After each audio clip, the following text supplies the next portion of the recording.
Saitama vs Cosmic Garou is about as absurd as an action manga can get.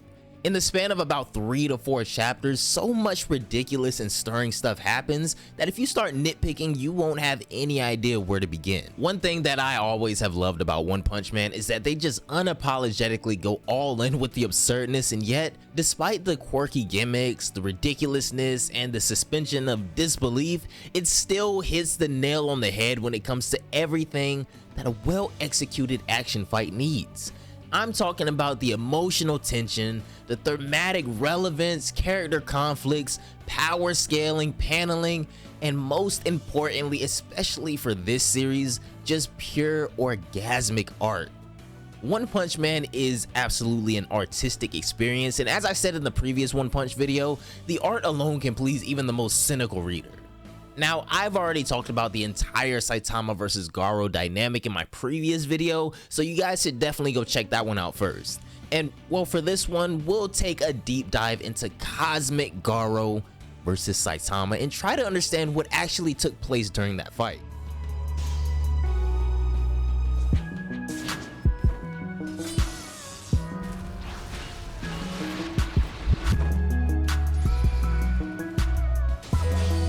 Saitama's absolute strength was too much even for Garou. No matter how much he evolved or how hard he tried, he literally couldn't conceive a single way in which he could beat Saitama. It seemed factually impossible. Though conveniently, the scope of their fight was jarring enough to somehow disturb Earth's magnetic and gravitational fields. This allowed for what we're able to call a spatial distortion, which created a hole in the dimensional seal, and that's how an enigmatic entity from another dimension, which many have also referred to as God, gets the opportunity to break through. However, it needed a vessel, and Garou seemed to be the perfect one, especially since Garou's opponent Saitama is portrayed as the fist that turned against God. Just like that, Garou comes into contact with this celestial being and acquires a newly evolved state. This state would utilize the instinctual knowledge he had gained from continuously acquiring different martial arts and techniques, and this talent of his is an extension of flow that he learned from Silverfang. However, right now, he has gained knowledge of the flow of all energy. He's reached a thorough understanding of the behavior of all forces in the universe. And what does he do after essentially gaining the flow of all things? He throws what we call a nuclear fission punch, and that's not just a cool name. Actual repercussions follow his punch, and it's kind of like several nukes going off all at the same time. Even Saitama's outfit couldn't survive this one. And then finally, Cosmic Garou actually surprises Saitama by using a technique called shake, which basically involves the imitation of living beings to borrow their power. Garou uses this technique and starts imitating Saitama's movements. The flow of everything and his understanding of martial arts basically allowed him the privilege of actually matching Saitama's movements blow for blow. But this still isn't the full extent of Garou's abilities. Following the punch he managed to land on Saitama, he unleashes a gamma ray burst, the largest and most explosive phenomenon that's ever been confirmed in the known universe. As one would expect, Saitama is sent flying straight into the cosmos. Meanwhile, Garou alone stands before the heroes as the symbol of fear, the absolute evil. His mentor Silverfang tries to talk some sense into him by asking if a monster did something. And as it turns out, Garou didn't succumb to the monster god. However, he still just barely came into contact with that divine power, which explains his cosmic fear mode. Garou answers his mentor and steps up to invoke fear in the hearts of the spectators as the absolute unbiased evil he is. Silverfang stands in his way, however, and this is also when the #1 hero Blast makes an appearance yet again as well. He explains to Garou about what happened to him and how, if he's careless with that power, he may very well put an end to all life here on Earth. And surely enough, every single human being besides them had already begun collapsing from the cosmic radiation.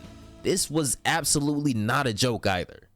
Garou had to disappear from the face of the earth, otherwise life will quite literally cease to exist here. However, Garou actually chooses to double down on his edginess and embraces the role of a threat that may result in human extinction by his own hand. Genos instantly comes flying from a distance and headbutts him though. Since he's technically a cyborg, he retained his consciousness. However, when Garou recalls that he's Saitama's subordinate, he just chooses to destroy him, as that may be the only way to make Saitama unleash his full power. And I'm telling you, the scene of him ripping through Geno's chest is about as raw as they come, guys. I'm gonna have to put that in the video here. To make the matter more heavy, Saitama himself returns that very instant. His eyes have gone dead as he once again laments the fact that he's always just a bit too late. Saitama then puts his serious face on and unleashes a serious punch. Garou quickly enters Saitama mode himself and counters his serious punch with one of his own. And just to put this battle into perspective for you guys, if their punches were to make contact here with each other, the earth in its entirety would shatter into pieces. Fortunately, Blast and his friends from across the galaxy first teleport these two outside of Earth and then try to shift the direction of the impact. When their punches land, they're both knocked away into outer space further and further away from the Earth. They would go on to land on one of Jupiter's moons, and while Garou is a bit taken aback, Saitama seems quite unfazed.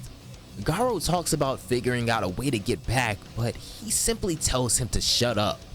First, Saitama needs to kick his ass, and since he was already holding Genos' core in his hand, he declares that all he needs for Garou is just that one other hand.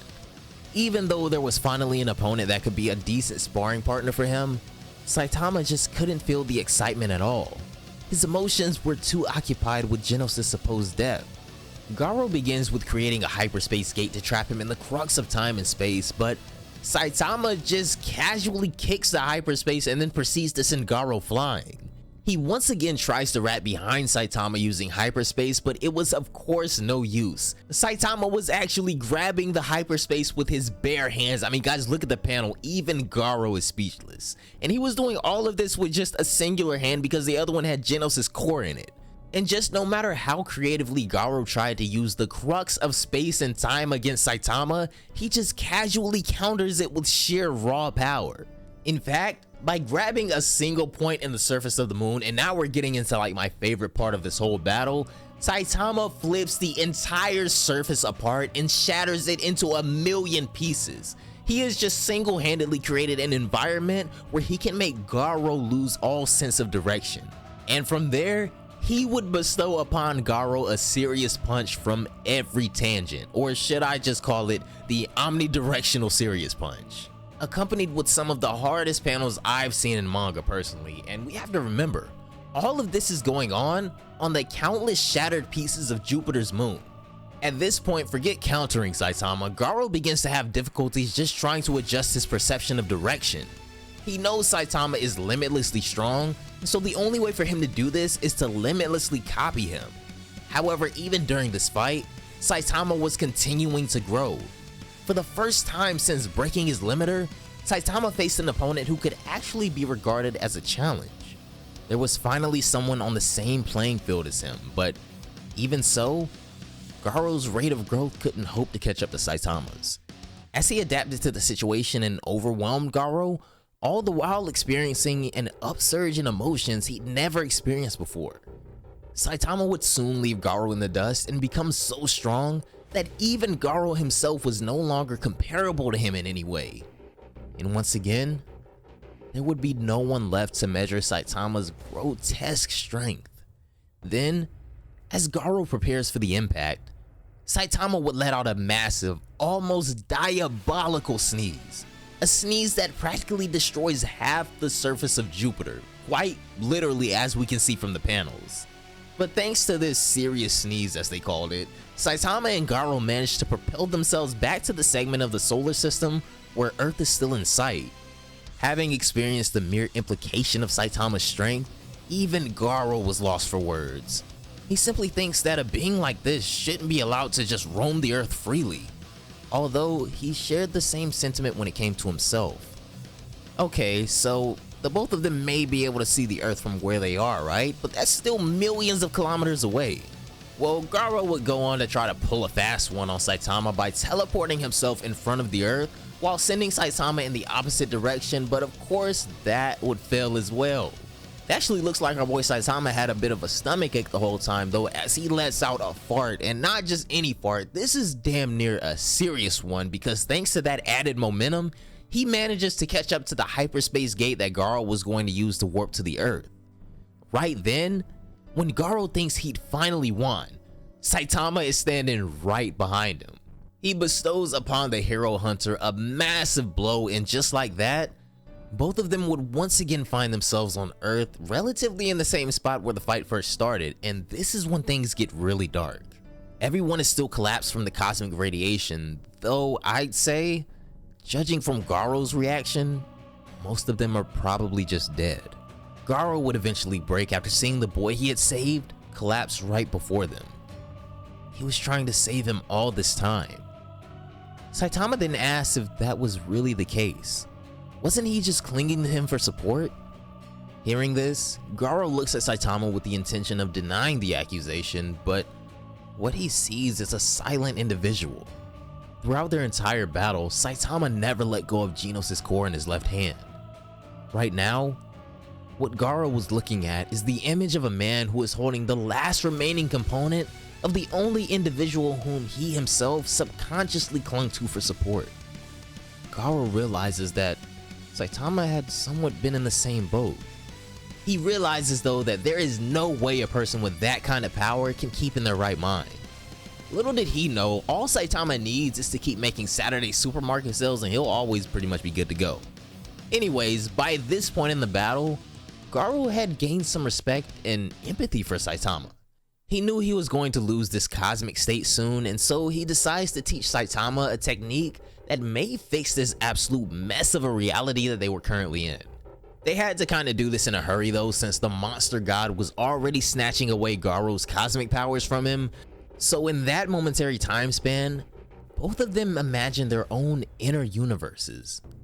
The particles and antiparticles generated through one's own cosmic rays are made to mimic each other's movements. Basically, both particles and antiparticles imitate each other, which creates a discrepancy that allows Saitama to literally travel backwards in time. And just like that, Saitama reaches the instance where Garou had first realized his cosmic fear mode. He enters that point in time and lands a solid punch on Garou's face.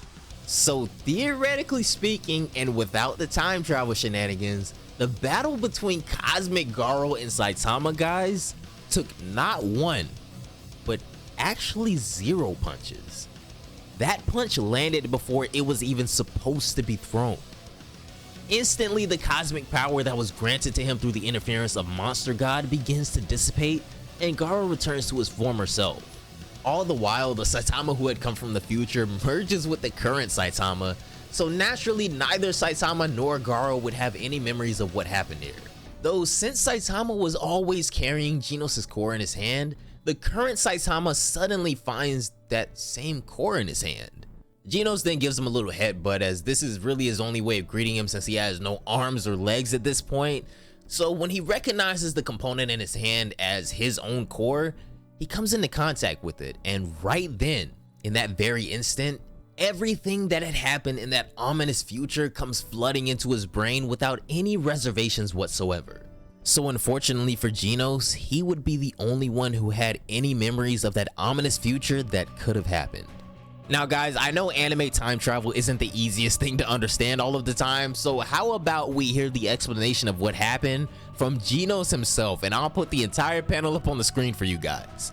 But that is gonna do it for this one, guys. I appreciate you all so much for watching until the end. As always, if you made it this far, this was every bit as exciting as it was absurd, and the only criticism I really have is the memory loss. I found it kind of counterintuitive for Saitama to just lose all of those memories after the character progression he had, so I guess we'll just have to wait and see how the manga decides to tackle this whole thing moving forward. But anyway guys, don't forget to let me know down below in the comments how you all felt about Cosmic Fear Mode Garou versus Saitama, and these two maniacs like shattering the universe and breaking reality. Let me know your thoughts down below in the comment section, guys. One punch is insane.